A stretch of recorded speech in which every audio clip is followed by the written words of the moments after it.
I've been asked to talk in this week's video about how to be critical of ourselves, how to judge ourselves, how to set an ideal future self that is not who we are at the moment and therefore is something better than who we are at the moment and therefore looks back at us and says that we are not good enough. And that can be difficult. It can be crushing. It can be a judge whose hammer absolutely shatters our soul, perhaps. So how do we resolve this? How do we offer ourselves compassionate criticism, compassionate judgment, compassionate motivation, aspiration? These qualities. It's very hard to know when it's going to be motivational and when it's going to be a crippling judge, perhaps. So perhaps when we're dealing with ourselves, it's easy. We know when we're not being motivated, when we're feeling a little bit less.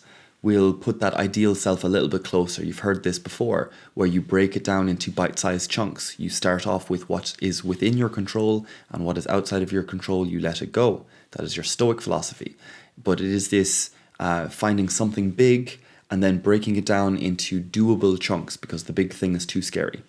And that, by the way, is a great tool. Definitely do it. Like 100% use it. If you have not come across that, are not kind of some bit working with that mechanism, that tool, I would start there. And then on the days where you are motivated and you have the stance, you have the kind of spirit in you, set that ideal future, like aim for the stars, aim for the moon, like really go for it. 100%, yes. If you're able for that further casting out of the line, push yourself, yes. So the question is how to do it. Because if we only operate in those two, if we leave it down to how we're feeling at the moment, then we're going to be waiting for those motivational days. And maybe they don't come for whatever reason. Maybe we procrastinate them, maybe we put them off, maybe we kind of self-sabotage our way so we don't feel the motivation because taking on the big thing is just too big. Agreed. So if we only have those two poles, that mechanism, that can get locked, it can get stuck in a way that is difficult then to kind of dig ourselves back out of. So that brings us to the topic of today's video, which is how to navigate the machine when it gets stuck, how to use it and keep oil in the machine so that, again, your judge and your kind of compassion work together in a way that allow you to stand up straight, but always also push you forward to be more than you are. The topic I want to talk about today is the value and the tool of dialogues. So dia is for two, log is a derivative of logos. It's a Greek word. It means the spirit that is spoken. Bad definition, but it's close enough. Think of a team spirit. Think of the culture in a business or the culture in a community or in a family. When you walk into a courtroom, you will naturally feel this. You might even start speaking a little bit more formally. You might start standing a bit more proudly. And nothing in you changed. You just came into a culture that changed, that had a different feel, different culture, different logos. So, dialogue. What do I mean by that? Because, of course, we can talk to our friends, but that can turn into joking, that can turn into just bullshit where truth doesn't necessarily matter, or that can turn into like a one-sided sort of dialogue, because they're also a person and you want to talk, like they want to talk as well. And also they're a certain type of person, so they give you a certain type of advice. Agreed. Now we're starting to get to the point, which is where certain types of people give certain types of advice. Kind of. What I'm talking about here is the archetypes. Symbols. That you have a yin and a yang. Your yang energy, your energy providing, your yin energy, your energy receptive.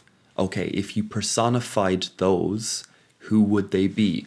Who would be like, maybe the fighter as the energy provider, that real warrior mentality, the yin, the ocean, or Bruce Lee. If you want to stick with warriors, stick with that. He said, be like water and adapt to the form that you're placed in, basically.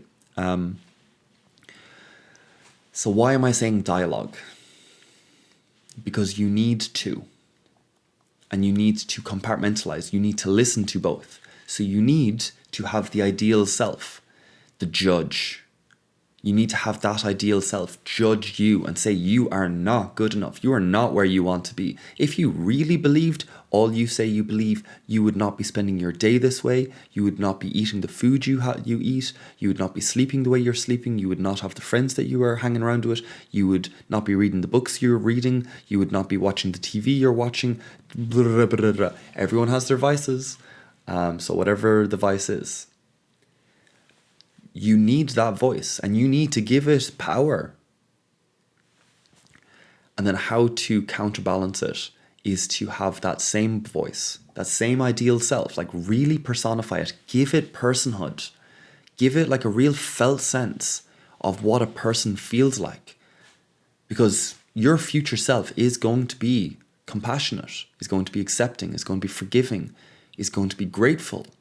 It's going to be all these things also, as well as determined and disciplined and tenacious and all the other aspects to it. Life is very complicated. So, how do we judge ourselves? How do we motivate ourselves with compassion? It is done with a dialogue. So you allow the judge and you say, yeah, no worries at all. I'm not good enough. Oh, dear Lord, there's a lot of badness here. There's a lot of like dead wood. There's a lot of stuff to be burnt off here that's just not working.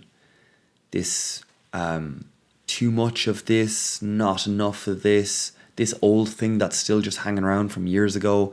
Need to chop these bits off, cut down to what's really important.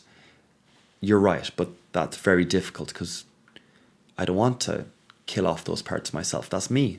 I don't want to do that. Okay, compassionate side. I get you. It's a journey. I'll be there on the way. I'll be there at the finish line. I'm here waiting for you. I want nothing more than for you to come along and like have the adventure. And the adventure means having these trip ups. The adventure means having all of these things. But bloody hell, I believe in your spirit. Because there's like, as much as there is that's wrong, and the judgmental side of me, of the ideal self, like, I'm not saying they're wrong. I'm just saying, like, I think you got it. I think there's something there. There's a love between you and that ideal self that holds you to it. So, this topic is derivative of the book, The Divine Double.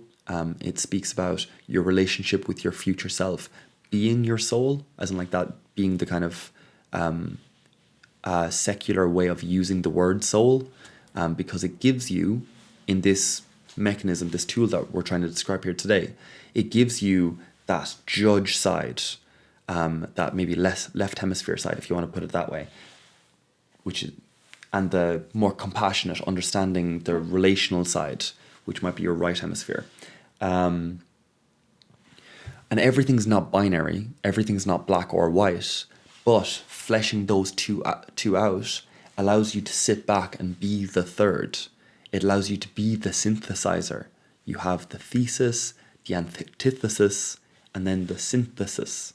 Again, all of these terms, all of these words, all of these kind of different streams of knowledge all link back into this. Which is where you have what they call opponent processing, which is what we do. And I can talk ad nauseum about different theoretical backgrounds for different applications of this, but this pattern of having a squeeze and an expanse, having the do and the acceptance, have the authenticity and humility, all of these different things. You have these paradoxes, these opposing forces that pull you. Grant, personify them, talk to them, be the bridge between the two, Be the eyes that see both sides. Be the thing that takes on the full weight of all of it instead of getting stuck on just one side. And then forge forward with compassion, with love. Drive yourself, break yourself, make yourself into something beautiful, something bold, with all the love and all the gratitude and all the enjoyment and adventure that such undertaking involves. So that is my answer to that request. I hope this video has helped that person. I hope it has helped you. So I hope you've had a good week.